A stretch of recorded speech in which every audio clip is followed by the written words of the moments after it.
अस्सलामु अलैकुम वरहमतुल्लाहि वबरकातुहू। अल्हम्दुलिल्लाहि वहदा अम्मा बअद अऊज़ु बिल्लाहि मिनश शैतानिर रजीम। बिस्मिल्लाहिर रहमानिर रहीम। वल्लाहि के इस बात की बड़ी ही ज़्यादा खुशी है कि अल्लाह तबारक व तआला के ये बहुत बड़ा एहसान है हम पे कि हमें दोबारा रमज़ानुल मुबारक देखने को मिल गया। ये कुछ ही दिनों के अंदर लातादाद मैंने मौतें देखी हैं। ये तो हम खुश नसीब हैं कि अल्लाह तबारक व तआला ने हम पे ये रमज़ानुल मुबारक जैसा महीना दोबारा नाजिल कर दिया और हमें ये तौफीक अता की कि हम उसकी इबादत कर सके। तो मेरे अजीज़ व अक़ारब, दोस्त, अहबाब तमाम को मेरा ये पैगाम है कि रमज़ानुल मुबारक के अंदर कुरान की तिलावत को ज़्यादा से ज़्यादा करें और नमाज को ठीक कर लें, तहज्जुदों का एहतमाम करें। अल्लाह तबारक व तआला ने जहन्नम का दरवाज़ा बंद कर दिया है और अपने अजीज़ व अक़ारब के लिए जो दुनिया से चले गए हैं उनके लिए ज़्यादा से ज़्यादा दुआ करें। अल्लाह उनकी अगले मंजिलों को आसान कर दे, अल्लाह हमारे गुनाहों को माफ़ कर दे। इसके अंदर सबसे बड़ा वजीफ़ा यही है कि कुरान को ज़्यादा पढ़ा जाए, जितना ज़्यादा हो सके पढ़ा जाए, नमाज़ों को ठीक किया जाए, बेफजूल बेवजह रोज़ा ना छोड़ा जाए। और रसूलुल्लाह सल्लल्लाहु अलैहि वसल्लम के पास जबरील सलाम आए ना, तो आपने फरमाया आमीन आमीन आमीन, 3 मरतबा आमीन की। सहाबा इकराम ने पूछा ये माजरा हमने कभी पहले नहीं देखा।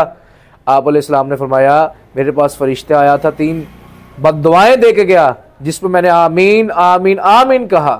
उसमें से एक बद्दुआ ये थी कि जिसकी ज़िंदगी के अंदर रमज़ानुल मुबारक आए उसे पाने के बावजूद अपनी बख्शिश ना करवा सके, अपने गुनाहों को माफ़ ना करवा सके, अपनी ज़िंदगी को तब्दील ना कर सके, तो अल्लाह और उसके रसूल की, उसके अंबिया की उस पर लानत है।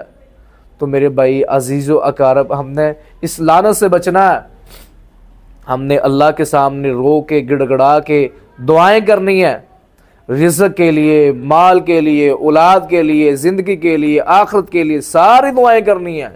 इसमें इस दुआ को भी ज़्यादा पकड़ लें, सुब्हानल्लाहि व बिहम्दिही अल्लाहुम्मा ग़फ़िरली रब्बना आतिना फ़िद दुनिया हसनतन व फ़िल आखिरति हसनतन व क़िना अज़ाबन्नार। अल्लाह मेरी दुनिया भी बेहतर कर दे, मेरी आखिरत भी बेहतर कर दे। रो के गिड़गड़ा के, अब ये मौका है, पता नहीं अगले साल मौका मिले कि ना मिले। मेरे भाई बहुत से ऐसे लोग अभी कुछ दिन पहले ही रमज़ान ना देख सके, इस दुनिया से चले गए।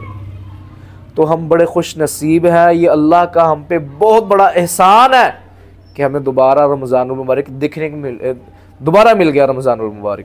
और ये अल्लाह के एहसान में से बड़ा एहसान ये भी है कि अगर आप सेहतमंद है, अगर आप हॉस्पिटल में दाखिल नहीं है, बड़ी बीमारियों में मुब्तला नहीं है, तो अगर आपकी ज़िंदगी में रमज़ान आया तो इसे छोड़े ना, इसको ज़ाया मत करें।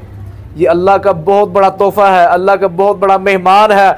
जो मेहमान की कदर नहीं करता उसे ज़िल्लत और रुसवाई मिलती है। ये तो अल्लाह का मेहमान है, तो इसकी हमने कदर करनी है, अपने गुनाहों को दूर करना है। हमेशा के लिए कोशिश करें कि तस्बीहात का ज़्यादा अहतमाम करें, दुनिया के कामों को छोड़ दें।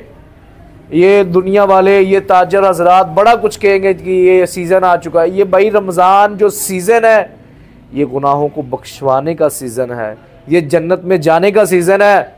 बाकी सीज़न तो सारा साल चलते ही रहते हैं, आते ही रहेंगे साल पे साल।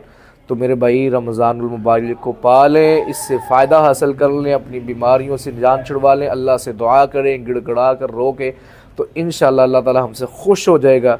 और कोशिश करें रमज़ान को अच्छे तरीके से गुजारें। अस्सलामु अलैकुम व रहमतुल्लाहि व बरकातुहू।